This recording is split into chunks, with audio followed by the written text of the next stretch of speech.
এসময়ত এখন গাঁৱত 4গৰাকী মহিলাই নদীৰ ঘাটলৈ পানী আনিবলৈ গৈছিলে। তেওঁলোকে পানী আনিবলৈ যাওঁতে 4গৰাকীয়ে নিজৰ নিজৰ সন্তানসকলৰ কথা ব্যক্ত কৰিছিলে আৰু প্ৰথমগৰাকী মহিলাই তেওঁ সন্তানৰ কথা কৈছিলে যে মোৰ সন্তান আটাইতকৈ উচ্চ শিক্ষিত, কাৰণ তেওঁ কাশী বিশ্ববিদ্যালয়ৰ পৰা শিক্ষা গ্ৰহণ কৰি আহিছে।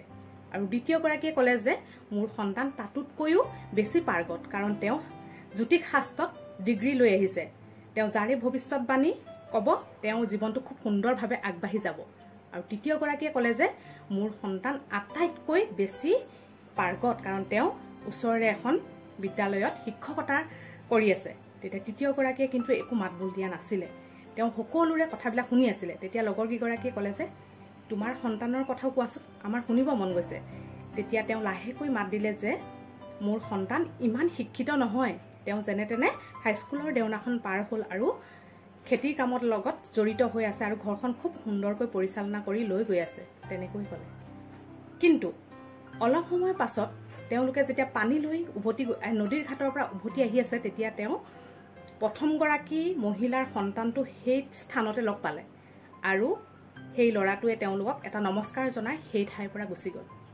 আৰু দ্বিতীয়গৰাকী মহিলাৰ সন্তানটো অকণমান আগত গৈ লগ পালেগৈ, কিন্তু সেই ল'ৰাটোৱেও তেওঁলোকক প্ৰণাম জনাই সেইখিনিৰ পৰা গুচি গ'ল। আৰু তৃতীয়গৰাকী মহিলাৰ সন্তানটোক যেতিয়া লগ পালে, তেওঁ তেতিয়া এটা নমস্কাৰ জনাই সেই স্থানৰ পৰা গুচি গ'ল। কিন্তু চতুৰ্থগৰাকী মহিলাৰ সন্তানটো যেতিয়া সেই স্থানতে লগ পালে, সি আঁতৰৰ পৰা তেওঁ দৌৰি আহিছে মাকৰ ওচৰলৈ, আৰু মাকৰ ওচৰলৈ আহি মাকৰ কাষৰ পৰা পানী ভৰাই অনা কলহটো লাহেকৈ পুতেকৰ হাতলৈ লৈ গ'ল আৰু মাকক ক'লে, মা তুমি কষ্ট পাইছা নেকি? তুমি মিছাতে ইমান কষ্ট কৰিব নালাগে, কাৰণ মই থাকোঁতে তুমি কষ্ট কৰাটো মই নিবিচাৰোঁ। আজিৰ পৰা পানী আনিবলগীয়া হ'লে তুমি মোক ক'বা, মই সদায় তোমাক পানী আনি দিম, কিন্তু মই গম নোপোৱাকৈ তুমি এনেবোৰ কাম নকৰিবা। তেনেকৈ তেওঁ মাকক ক'লে। তেতিয়া বাকী 3গৰাকী মহিলাই অবাক লাগিলে আৰু তেওঁ মুখলৈ চাই থাকিলে। তেতিয়াহ'লে আহকচোন, এই কাহিনীটোৰ পৰা আমি ইয়াকে বুজিলোঁ যে মানুহৰ জীৱনত শিক্ষা হৈছে আটাইতকৈ মূল্যৱান সম্পদ। শিক্ষাৰ অবিহনে কিন্তু আমি এখোজো আগবাঢ়ি যাব নোৱাৰোঁ বা এটা কামো কৰিব নোৱাৰোঁ।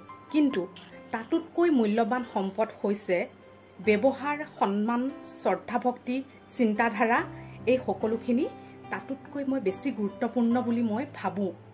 মই আপোনালোকক ক'ব বিচাৰোঁ যে বুদ্ধি আৰু ব্যৱহাৰ জ্ঞানতকৈও কেতিয়াবা কোনোবা এটা স্থানত বেছি গুৰুত্বপূৰ্ণ নিচিনা আমি অনুভৱ কৰোঁ, কিয়নো জীৱনত বহুতো সমস্যা আহিব পাৰে য'ত জ্ঞানীজন পিছ পৰি থাকিব পাৰে, কিন্তু বিবেক আৰু বুদ্ধিৰে কিছুমান সমস্যা আমি সমাধান কৰি জয়ী হৈ আহিব পাৰোঁ। তেনেকুৱা উদাহৰণ বহুতো আমি ঠাইত দেখা পাওঁ। সেয়েহে এই কাহিনীটোৰ পৰা ইয়াকে বুজোৱা গৈছে যে সেই স্থানৰ পৰা 4জন ল'ৰা আহি আছিলে মাকহঁতক লগ কৰিবৰ কাৰণে, বা ক'বালৈ গৈ থাকোঁতে হঠাতে লগ পাইছিলে। কিন্তু সেই 4জনৰ ভিতৰত কিন্তু 3জনে মাকহঁতৰ দুখৰ মূল্য বুজি নাপালে।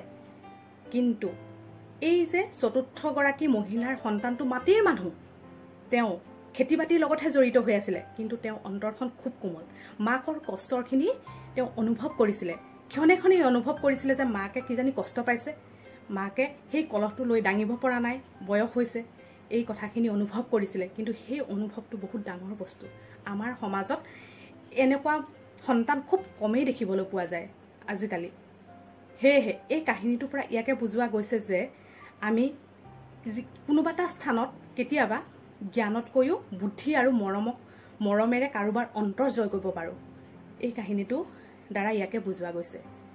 কাহিনীটো যদি আপোনালোকৰ ভাল লাগিছে, ফেচবুকত চাইছে যদি ফ'ল' কৰিব আৰু ইউটিউবত চাইছে যদি ছাবস্ক্ৰাইব কৰিবলৈ নাপাহৰিব। ধন্যবাদ।